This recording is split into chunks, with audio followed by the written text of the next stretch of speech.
Qualidade de vida no ar com a coach de emagrecimento Jussara Munareto. E a gente vai falar sobre o poder do chocolate, Jussara. Que delícia, né? Que delícia, e é poder mesmo. É, tem poderoso. Para algumas pessoas, o chocolate é irresistível. Irresistível. Eu me somo a esse grupo. É. Então, quer dizer, não é uma escolha, né? A escolha é o chocolate que eles escolhem, né? Quer dizer, eu preciso comer o chocolate, eu tenho que comer um chocolate, né? Existem algumas características que são próprias do alimento, que na verdade não é somente o cacau, que o cacau dentro do chocolate é uma coisa boa, no sentido de melhorar a saúde cardíaca, de dar bem-estar. Mas o grande prazer do chocolate não está vinculado ao cacau, que é um alimento, é um nutriente amargo, né, uma substância amarga. A substância, o prazer de comer o chocolate, aquela né, de delicioso, dá aquela água na boca, tem a ver com açúcar e com a gordura. Tá? Então aquela palatabilidade do chocolate tem a ver com o prazer de comer, né? Aquele prazer que a pessoa sente. Então tá ligado não ao alimento em si, mas às sensações e às emoções que ele traz. Né? Então, falando em chocolate, vamos dizer assim, a gente remete a coisa doce, né, na verdade, né? Então, chocolate, o sorvete. Então, é muito comum tu assistir um filme, né, um romance em que a pessoa briga e vai... Então, aparece aquele romance, a pessoa compra um pote de sorvete e...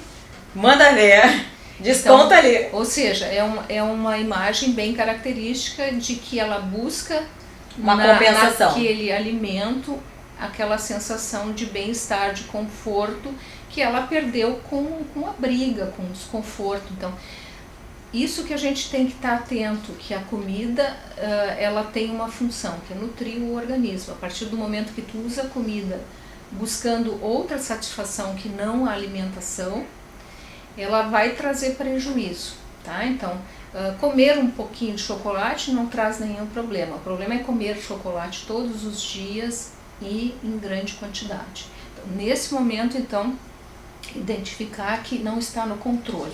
Quem está no controle é o chocolate.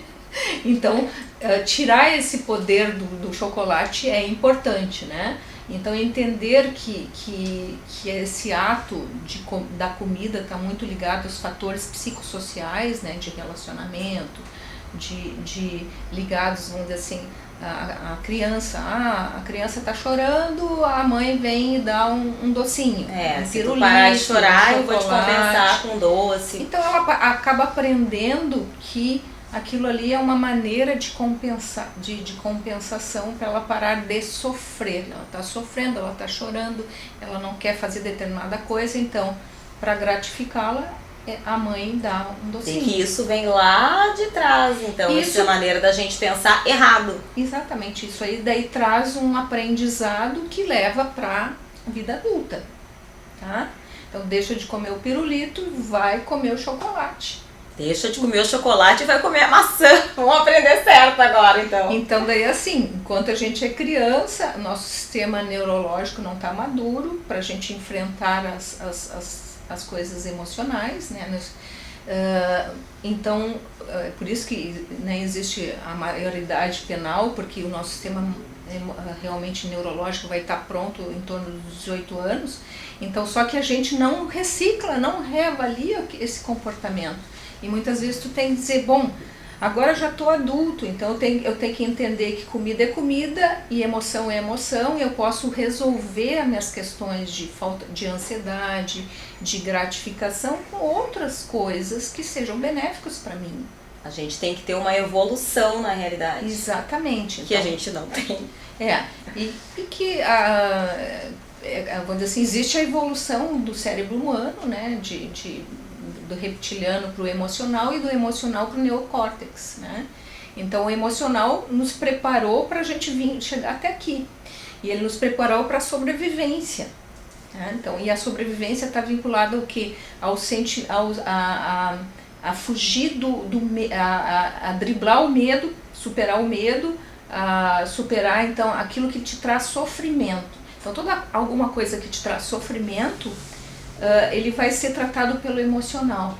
Só que o emocional ele pode não te dar as respostas certas, especialmente no mundo hoje que a gente vive, que é um mundo muito exigente, né? E tu acaba tendo sofrimentos emocionais, então sobrecarga de trabalho, estresse.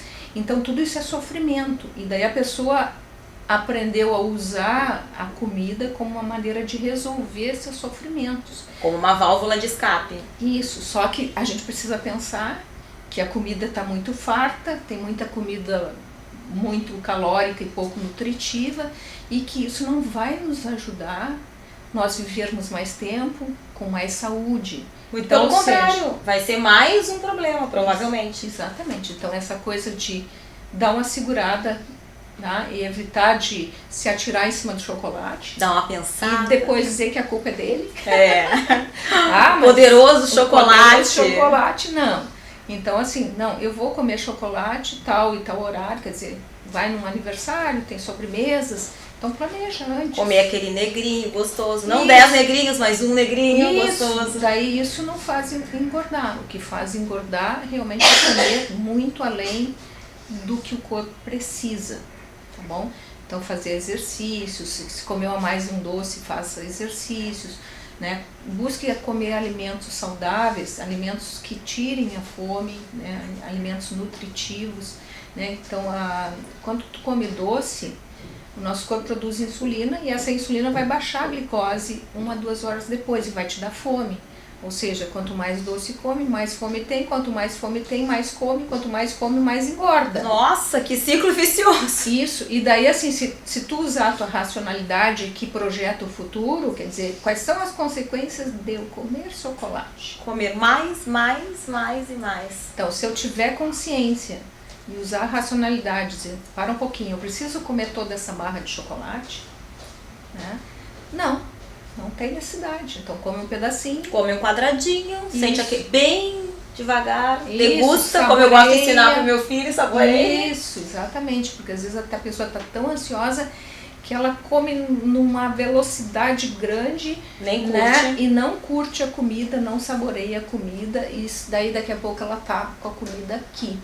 E não comer também o chocolate quando tá com vontade, acho que também pode ser um problema, né? Também não. Quando eu tô com muita vontade, eu vou e como um pedacinho. Isso, porque senão, se a gente deixa pra depois, é capaz de comer muito mais, né, doutora? Uma das coisas que a gente precisa aprender, então, que é não buscar na comida a alegria que a gente quer ter. A gente tem que buscar alegria no relacionamento humano, vamos dizer assim, fazer alguma coisa pelo outro, pelo próximo. Ter uma causa que seja própria da tua vida, né? Para que eu vim nesse mundo, o que eu preciso fazer, entendeu? Então, ajudar alguém dentro da família, então, procurar estudar, ler mais, ampliar o conhecimento, isso também dá bem-estar. Tá? Dá prazer. Isso, buscar prazer em outras esferas que não seja comida e buscar alegria também em outras esferas que não seja na comida. A comida é muito pouco, né? Muito pouco. A gente tem que crescer emocionalmente, mas de uma maneira ampla, né? Então não ficar fechado naquele casulo da comida, tentando fugir do sofrimento. Jussara, a comida, da maneira como nós estamos falando, o poder do chocolate também é um vício? Seria um vício? Pode dessa forma? desenvolver, sim, Vício, sim, cria um vício, cria uma dependência química, né? Então, não é todas as pessoas que têm, dependendo da fisiologia, tem pessoas que não comem doce e tudo bem, e tem outras pessoas que fisiologicamente elas criam uma dependência química, assim como é a bebida alcoólica, como é as drogas, como é o cigarro, né? Então ela cria uma dependência química do doce. E como é que resolve isso? Não colocando na boca, tomar a decisão de mudança, né? Então daí no momento que ela tiver controle sobre isso, sim, tá? Mas realmente muitas vezes a repetição desse ato gera um vício, gera uma dependência química.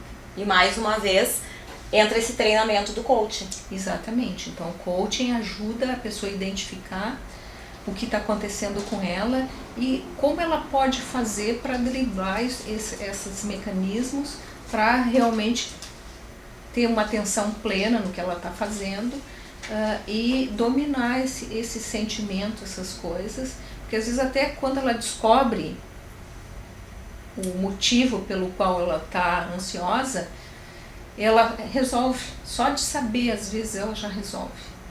Pode ser uma coisa simples e a gente não se dá conta no dia a dia. E às vezes tem que treinar, né? Então tem que treinar novos hábitos, né? Aqueles hábitos, o hábito ele está lá no inconsciente, então ele roda automático o programa. Sim. Então para a gente colocar um novo programa dentro fazer um novo hábito, a gente tem que repetir aquela ação e daí entra no piloto automático, né?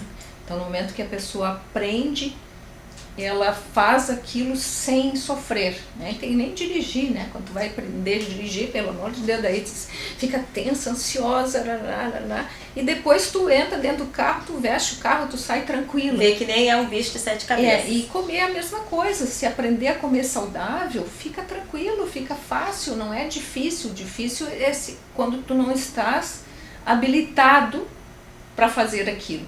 E o coaching justamente dá habilidades para a pessoa gerenciar a sua alimentação, né, o seu comportamento no dia a dia. E assumir o controle da sua vida, que eu amei essa frase da Jussara, que é bem isso, né? Isso, é o controle. Não se deixar dominar. O controle da sua vida. Exatamente. Tá? Isso aí. Obrigada, Jussara. Obrigada também.